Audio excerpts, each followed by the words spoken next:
All right, welcome to the deep dive.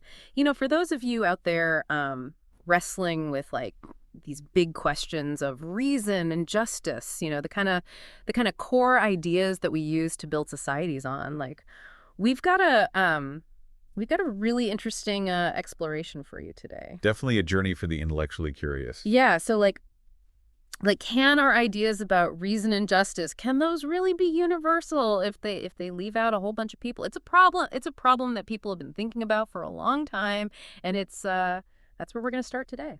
It's a challenge at the heart of philosophy itself, wouldn't you say? I mean, if something's truly universal, it has to include everyone. If you're going to exclude someone, you better have a really, really good reason, especially when we're talking about fundamental rights. Right, yeah. And so today we're diving into the arguments of this really remarkable figure from the Enlightenment, this period that was just bursting with new ideas, right? And the guy's name is Marie Jean Antoine Nicolas de Carita, Marquis de Condorcet. Now you might remember him as one of the last of the philosoph these were like the influential thinkers of the Enlightenment who used reason to try and solve the problems of society. Like applying logic and critical thinking to improve the world around them. Yeah, exactly. And he's also known as like this a pioneer in social science, right? He was this brilliant mathematician, and he turned that same sharp, logical mind of his to understanding how society and politics work. He even came up with the term social arithmetic. Which is fascinating when you think about it. I mean, here he was, embedded in the Enlightenment, rubbing shoulders with giants like Voltaire. He contributed significantly to the encyclopedia. He really made his name first in mathematics, but then he took this sharp analytical mind of his and turned it towards understanding and bettering society, a real shift in focus. Exactly, yeah. He was all about using reason and actually looking at the world, empirical observation, which was pretty radical for the 18th century. He wanted to use these methods to analyze and make society better. He applied this to a ton of problems like economic crises, healthcare reform. But what's maybe less well known and what we're focusing on today is his super progressive, radical stance on women's rights. Even among the Enlightenment thinkers, he stood out. He did. It's easy to think of the Enlightenment as this monolithic movement championing liberty and equality. But the reality was far more nuanced. Many of these thinkers, while progressive in some areas, fell short when it came to applying these principles universally. And Condorcet is so intriguing because he held this unwavering commitment to extending those foundational principles to include women.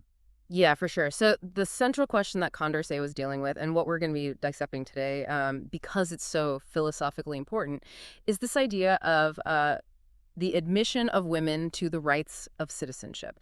Now, to us, this might seem like a no-brainer, right? But back then, this was a seriously controversial idea for philosophers. It was intellectually challenging. The main arguments against it came down to what they believed were these fundamental differences between men and women. Like their natures were just different. Yeah. You could say it was this notion of separate spheres. Right. Women were relegated to the private, domestic sphere, their roles defined by their perceived suitability for things like managing the household, raising children.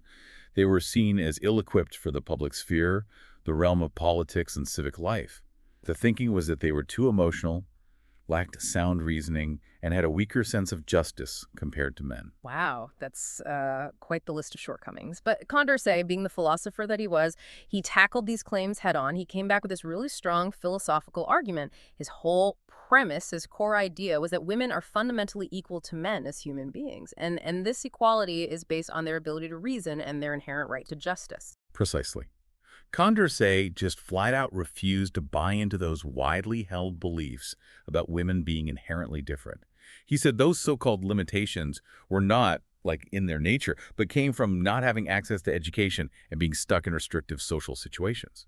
So what he's doing, and this is key for us, is he's saying, look, if you're going to exclude anyone from society based on some inherent difference, you better be able to back that up with solid reasoning. And that applies to way more than just gender. Right, and this is where his approach becomes really interesting for us, right? Because Condorcet didn't just say, I believe this, he actually challenged his opponents. He famously asked, show me, prove to me, this natural difference between men and women that justifies excluding them.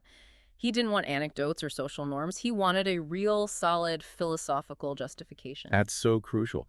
Condorcet is holding the dominant worldview of his time to the very same standards of reason and evidence that the Enlightenment itself promoted. A bit of, you say you're all about reason, well, let's apply it here. Exactly. And as we dig into his arguments, we'll see him tackling these really core philosophical themes that we still think about today. Natural rights, equality, the role of reason, and how much our nature versus our society influences who we are. These are big ideas that still shape how we think about the world today. Okay, so let's get into the specifics. What are some of his key arguments, and what kind of examples did he use in his philosophical takedown of these ideas? Right at the heart of it, at the foundation, is the concept of natural rights. He believed these rights aren't granted by governments or societies, they're inherent to us, coming directly from our capacity for reason and our understanding of moral ideas. So you're saying that if you follow his logic, it's pretty straightforward. If men have these fundamental rights just because they're rational and moral beings, then women having the same abilities must have the same rights. Exactly. He made this point incredibly clear when he said, and I'm quoting here, either no member of the human race has any true rights, or else they all have the same ones. It's powerful, uncompromising. There's no room for arbitrary exclusion there. And and this solid grounding in natural rights led him to really criticize the political systems of his time, even the ones that were considered free and just. Building on this idea of universal natural rights, Condorcet looked at these free systems and said, hey, wait a minute, never in any so-called free constitution have women had the right of citizenship. He was challenging the very definition of freedom as they understood it. Yeah, he's pointing out this huge gap between the ideals that societies claim to uphold and the actual reality for a significant portion of their population. Condorcet saw this inconsistency very clearly when it came to women's rights. And he also tackled that separate spheres argument head on, this idea that women should just stick to domestic duties and that this somehow disqualifies them from participating in public life. From a logical standpoint, Condorcet just wasn't buying it. He used this clever analogy comparing the temporary inconveniences of motherhood to, say, a man being temporarily laid up with gout. His point, if you follow the logic, is that neither of these situations should permanently exclude someone from the rights and responsibilities of being a citizen. It's a good way to get people thinking, right? To challenge those assumptions that everyone just takes for granted. And he kept coming back to education. For Condorcet, if women seemed intellectually inferior, it wasn't because they were born that way, it was because they got a vastly inferior education. Absolutely. This was central to his whole philosophy. He famously said, all other differences between men and women are simply the result of education. Okay. So he's saying, if we give women the same opportunities as men, that alleged intellectual gap would disappear. And even if there were some differences, some variations in mental or physical abilities, he argued, and this is key, that the best women were equal to the second best men, which of course still gives you no justification for denying them basic rights. And he didn't shy away from those claims that women just weren't capable of genius. He even pointed to well-known women intellectuals of his time, like Madame de Sévigné and Madame de Lafayette, as proof that women were very capable intellectually. And I love this. He said that if holding public office actually required genius, many would remain vacant, even in academies. Such a good point, right? It kind of deflates the whole argument when you think about it, because that standard isn't even being met by a lot of men. Yeah, it brings in a dose of reality to the philosophical debate. Condorcet realized that not every civic duty requires you to be a genius, so to exclude women on that basis just doesn't make sense logically, and it's not practical. Now, he also got into the tricky legal stuff around married women's rights. He knew that legally they were seen as femme covert, meaning their legal identity was basically absorbed by their husbands. It was the law of the land back then. This is a tough one, given the legal framework of the time. Condorcet was nuanced here. He acknowledged that marriage is a society of two people, and that in rare cases where there's a major disagreement that needs a quick decision, maybe someone needs a casting vote. But, and this is crucial to his point about equality in marriage, he insisted that this power shouldn't always belong to the husband. It shouldn't be one-sided. He even suggested that this casting vote should rotate between spouses, which was a radical idea back then, and he used the example of Roman women under Emperor Julian who won the right to initiate divorce. His point being that more equality in marriage wasn't some crazy new idea, it had historical precedent. It's fascinating from a philosophical perspective on social institutions. He's looking for fair solutions within the existing structure of marriage, while at the same time advocating for more fundamental equality. He's challenging those built-in power imbalances head-on. And, being the political thinker that he was, he also invoked that whole no taxation without representation principle. He argued forcefully that all women have the right to refuse to pay taxes levied by parliaments. He specifically pointed out how unfair it was for widows and unmarried women who were legally independent but still couldn't vote. That was a powerful point. He connected the denial of basic political rights to fundamental principles of fairness in government and individual liberty. It exposed a major contradiction in the political thought of his time. He was also really skeptical of those utilitarian arguments that people use to justify denying women their rights. He saw the danger in that kind of logic. He even compared it to how similar arguments were used to defend things like slavery and censorship. Condorcet understood that you can't just sacrifice basic rights in the name of some supposed greater good, especially when those in power are the ones defining what the greater good even is. It's a dangerous game to play. Now, obviously, a lot of people back then were worried that if women got involved in public life, it would disrupt everything at home. Condorcet addressed these fears directly. He reassured people that giving women their full rights wouldn't necessarily mean they'd abandon their families or their responsibilities at home. He even suggested that it could make them better mothers and partners. But, and this is something we should point out, even though he was so progressive, Condorcet's views still reflected some of the norms of his time. He did say that women have a primary role in things like nursing and caring for young children. It shows how even the most forward-thinking people are still influenced by the world they live in. It's a good reminder that even the most radical thinkers are still products of their time, right? But what's really remarkable is Condorcet's deep personal commitment to women's independence. And it wasn't just theoretical, it was practical too. In his testament, he gave his baby daughter some amazingly forward-thinking advice. That personal aspect gives us a real glimpse into his core beliefs. Condorcet, even coming from a privileged aristocratic background, urged his daughter to learn a trade, something that would engage her mind, not just keep her hands busy. He even suggested specific skills, like drawing and learning English. He truly believed in women's ability to be independent and support themselves. It's pretty incredible, right? This leading Enlightenment figure telling his daughter to be intellectually engaged and financially self-sufficient. And we have to understand that Condorcet's advocacy for women's rights wasn't just some isolated thing. It was part of his broader commitment to social justice. He was also fiercely against slavery and fought hard for the rights of religious minorities. This is so important. His feminism wasn't separate from his larger worldview. It was all connected to his belief in universal human rights, his desire to break down all forms of unjust hierarchy and oppression, no matter what they were based on. Which makes the hypocrisy of the French Revolution all the more glaring, right? Yeah. They're going on about universal rights for all men, while specifically excluding women, calling them passive citizens. It's pretty ironic, especially when you consider that, in some cases, women actually had more voting rights under the old system. It was a real setback for women's rights. Despite all that talk of liberty and equality, the new Constitution actually made the exclusion of women from politics even more explicit. They codified it into law. But it's important to remember that Condorcet wasn't alone. He was part of this growing feminist movement with other important figures who were also challenging the status quo.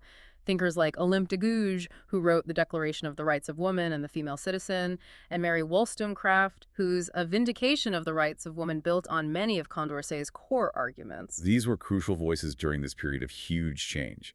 They bravely challenged the deeply ingrained patriarchy of their time and demanded full recognition of women's rights as basic human rights. And Condorcet's work provided this solid philosophical foundation for their arguments. Sadly, we know that progress isn't always a straight line. A lot of those progressive laws from the early, more radical phase of the French Revolution were reversed under Napoleon. And it took a shockingly long time, until 1944 in France, for women to finally gain full and equal citizenship.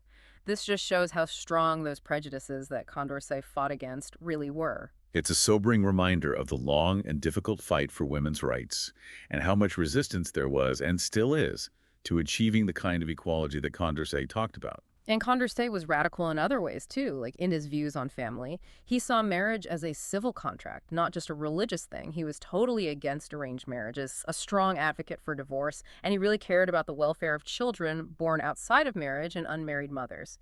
These were really progressive and humane ideas for his time. Absolutely. Shows how deeply he believed in individual liberty and how willing he was to question traditional power structures, not just in society, but within families, too.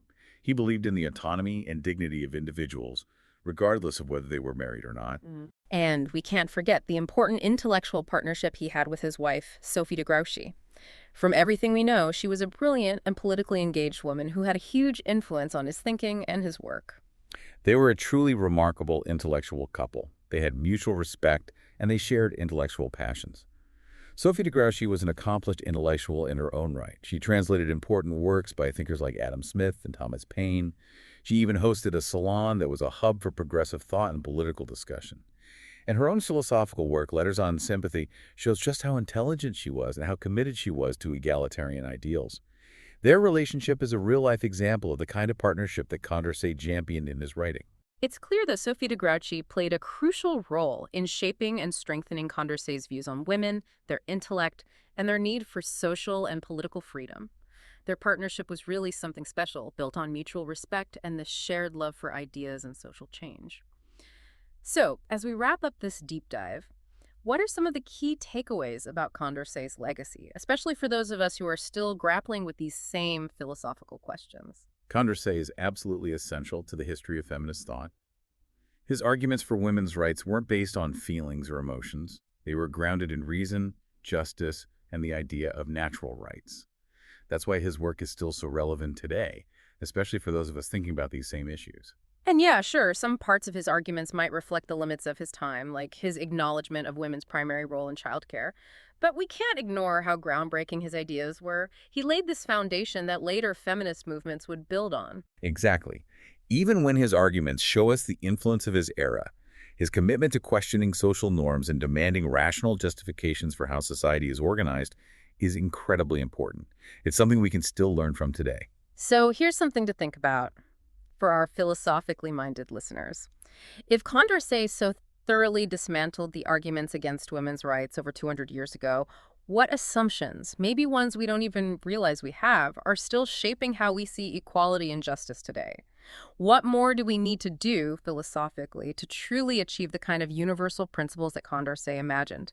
Maybe his focus on using reason and evidence to challenge the status quo is something we can all use as we think about equality and human rights for everyone, especially those who are marginalized.